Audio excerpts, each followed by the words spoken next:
They say it happened on a Wednesday night.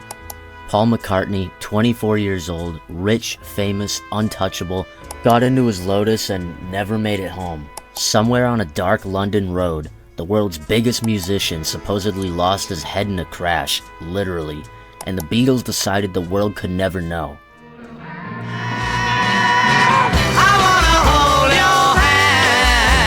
Thousands of Beatles fans are bedded down for the night to await the cries of the crowd grow in pitch and volume, drowning out the whine of the jet engines.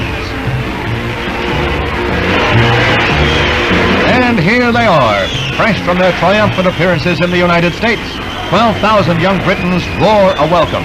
It's the mid-1960s. The Beatles are the biggest thing on earth. 4 kids from Liverpool who've taken over the world. But behind the smiles, it's chaos.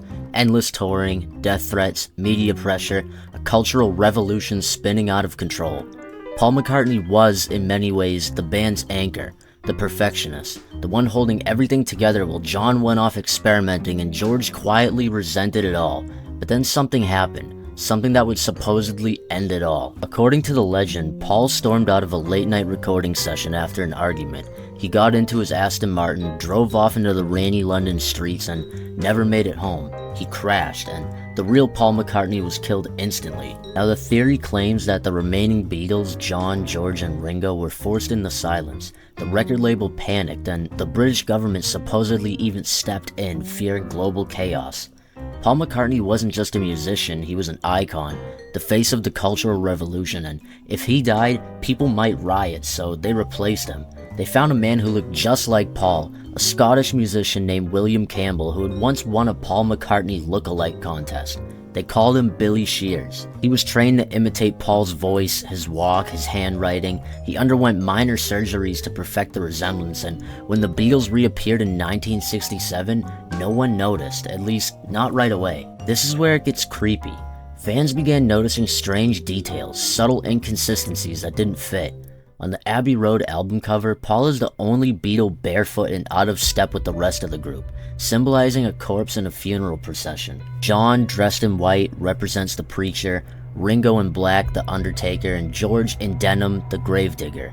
Paul, barefoot, eyes closed, cigarette in his right hand despite being left-handed, is the dead man. On the Sgt. Pepper's album cover, the Beatles appear in bright military uniforms standing over what looks like a funeral arrangement shaped like a bass guitar. If you hold a mirror to the drum, the words I1IX He Die appear, or 11/9 He Died, the alleged date of Paul's death, November 9th. The connections don't stop there. In the outro of Strawberry Fields Forever, Lennon mumbles something that sounds like, I buried Paul.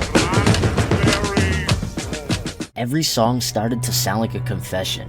Photos from before and after 1966 show subtle differences in Paul. Paul's face shape, the height, the structure of his jawline, his ears, one of the few body parts that can't be surgically replicated, appear to have changed slightly. His voice too shifted in tone. Earlier Beatles songs featured a lighter, higher-pitched Paul, and after 1966, his vocal register deepened. He began writing differently, less pop charm and more experimental and darker. The Paul who wrote Yesterday and Michelle became the Paul who wrote Helter Skelter and Come Together.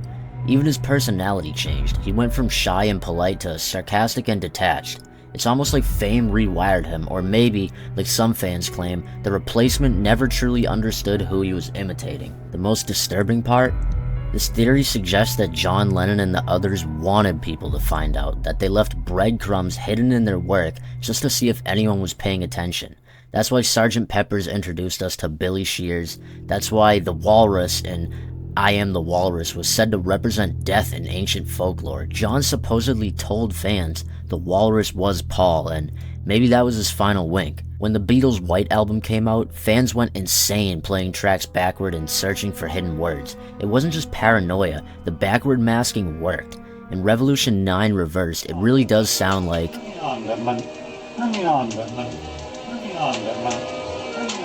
and in I'm So Tired When Reversed, it seems to whisper. By 1969, the theory had exploded. It started with an American college newspaper printing an article titled, Is Paul McCartney Dead? Then radio DJs picked it up. Fans were calling in all night, crying and demanding answers. People gathered outside Apple Records holding vigils as if Paul really had died. The Beatles tried to deny it. Paul went on TV appearing awkward and clearly frustrated. He said the rumors were nonsense, but even his denials made it worse because the new Paul just didn't sound right to some fans. Once you know what to look for, the Beatles' entire discography starts to feel like a code. The Black Rose on the Magical Mystery Tour film, all the Beatles wore red roses except for Paul. The hand over his head on Sgt. Pepper, a symbol of death in Eastern culture. The OPD patch on his uniform, which in Britain stands for officially pronounced dead. The theory took on a life of its own, and it became less about whether Paul died and more about what the Beatles were trying to tell us. That they pulled off the greatest deception in music history and were secretly begging us to notice. But maybe the Paul conspiracy was planted intentionally, a social experiment to see how far a lie could go, or maybe it was the Beatles' greatest marketing tactic. Think about it. The idea that a man could die, be replaced, and the world would just move on, that's horrifying and familiar, but it sells. And it's what happens every time an icon dies. The industry keeps going like nothing happened. If you made it this far in the video, I just want to say thank you guys so much for the support on the recent videos I've been posting. We literally just hit 1,000 subscribers already, so thank you guys so much for that. I'm eternally grateful. Yeah, here's to 10,000.